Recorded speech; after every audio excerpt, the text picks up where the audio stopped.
Vamos falar das forças elétricas, que foram descobertas cerca de 600 anos antes de Cristo.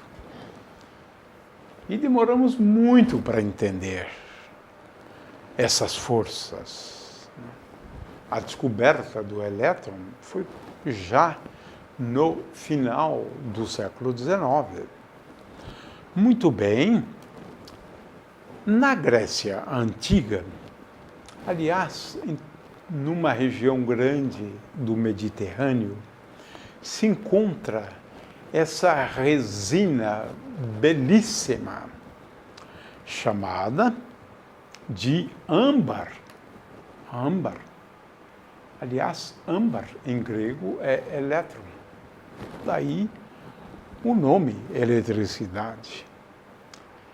Essa resina belíssima, que se pode utilizar para fazer joias, semijoias, bijuteria, né? Além de ser belíssima, ela tem uma outra característica.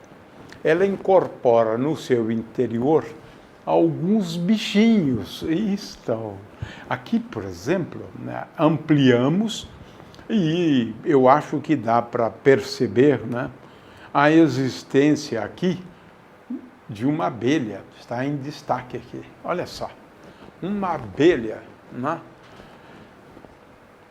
Leva milhões de anos para isso acontecer, mas de qualquer maneira é assim. O que descobriram na Grécia Antiga é que quando se atritava o âmbar, né, com, por exemplo, algum tecido, né, se pode utilizar a seda, né, o que acontecia? O âmbar tinha ou exibia a capacidade de atrair pequenos objetos, né, pequenininhos, né, que nós hoje vamos ilustrar aqui de uma outra forma, né.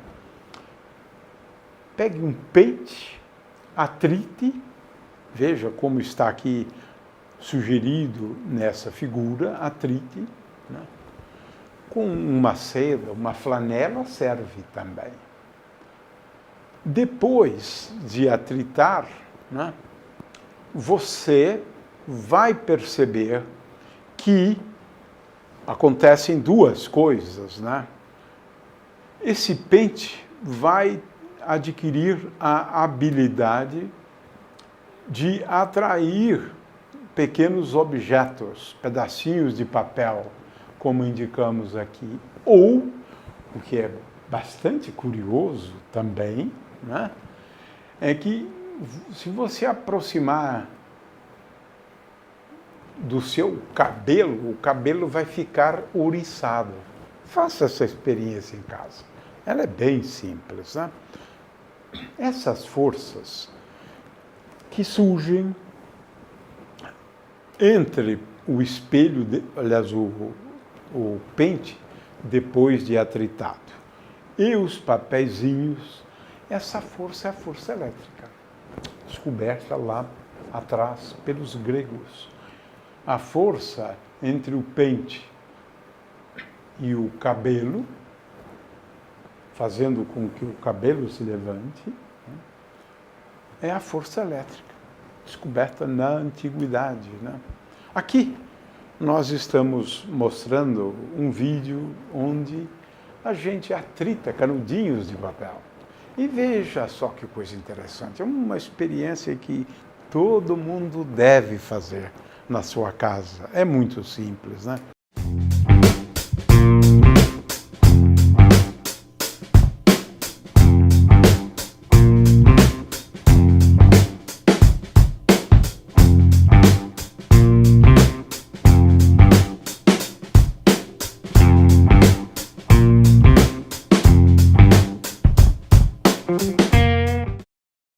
Ora, as forças elétricas hoje, nós sabemos que elas ocorre sempre que nós temos dois objetos e quando esses dois objetos, né, eles são dotados, né, de dois atributos.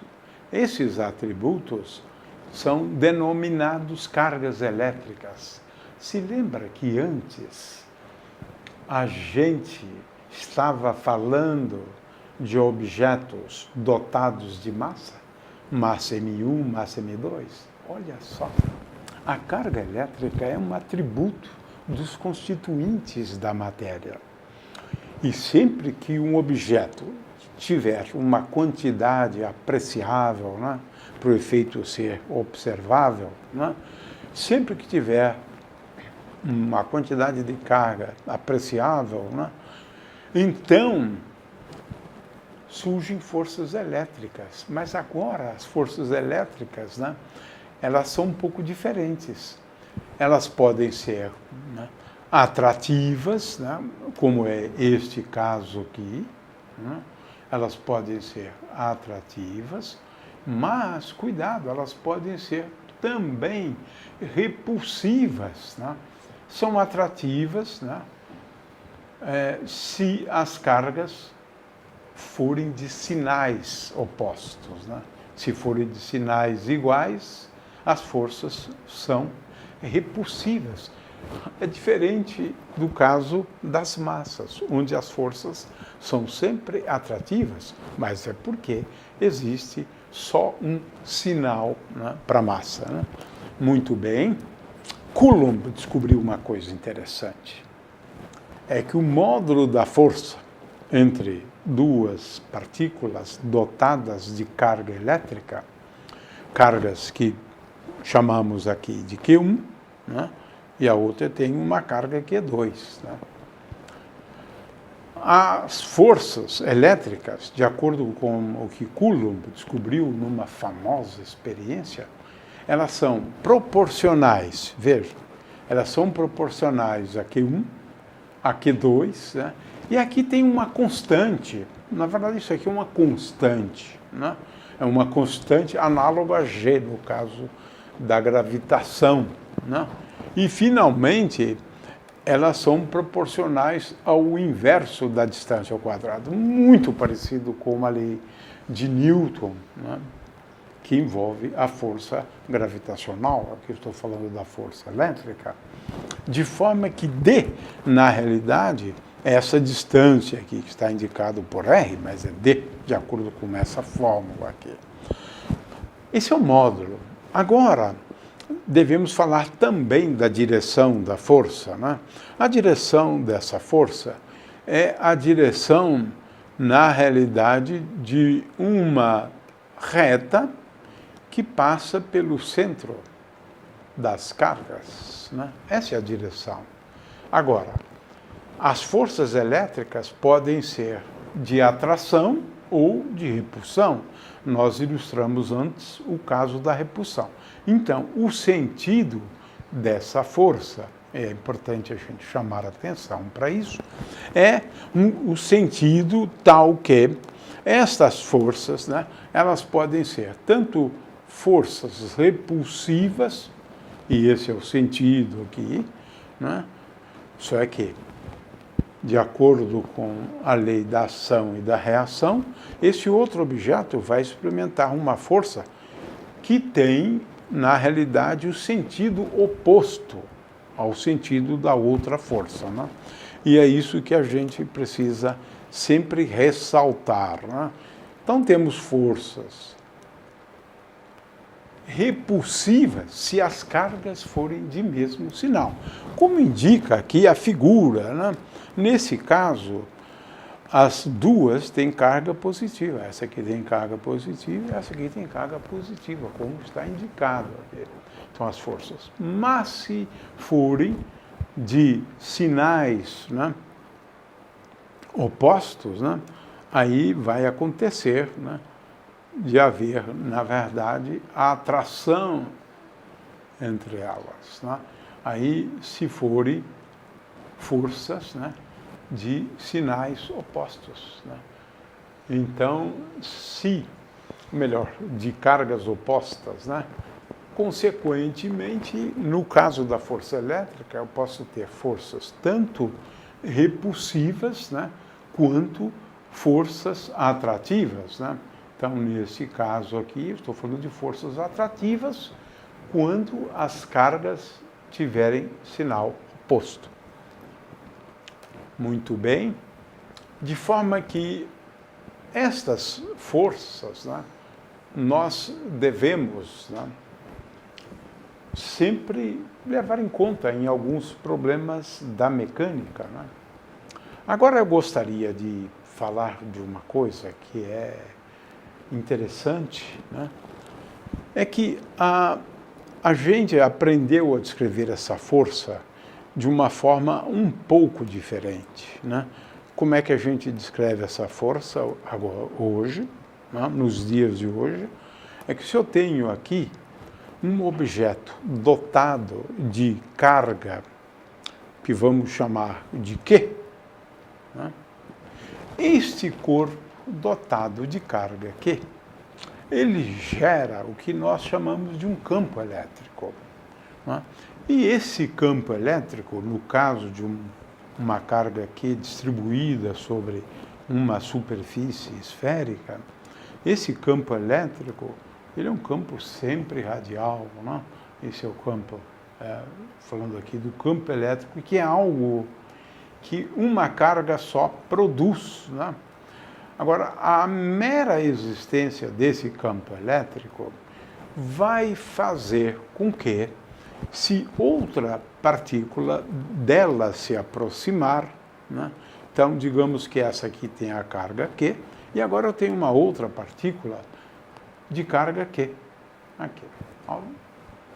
E agora nós dizemos que a força que esta aqui experimenta, a força é igual a Q, essa carga aqui, né, vezes o campo elétrico gerado pela carga Q maiúsculo, né?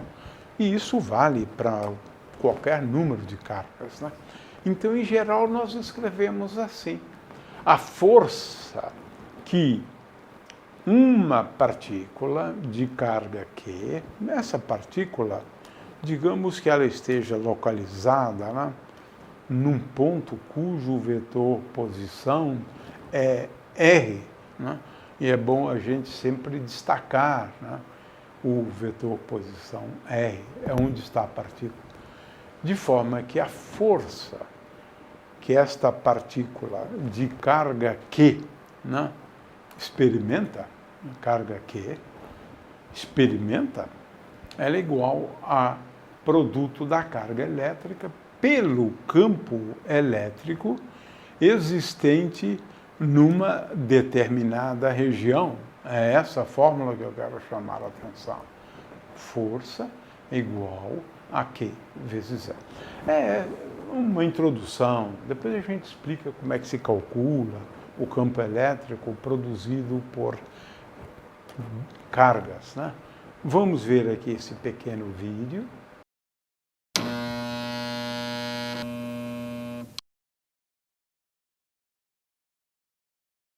Para este experimento utilizaremos um gerador Van der Graaf e uma pequena esfera condutora com um cabo isolante.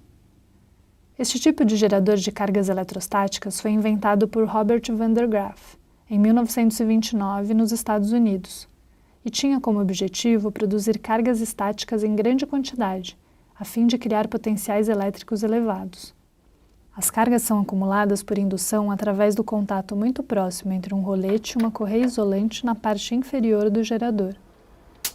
Estas cargas são recolhidas e espalhadas por toda a superfície da esfera na parte superior. Numa atmosfera seca, a esfera poderá acumular cargas e gerar tensões de até 100.000 volts. Podemos ver estas altas tensões por meio das faíscas que saltam entre a esfera maior e a esfera menor aterrada. Para que salte uma faísca através do ar, são necessários cerca de 10.000 volts por centímetro. Ou seja, se a faísca saltar de uma distância de 10 centímetros, significa que a diferença de potencial entre as esferas superou 100.000 volts.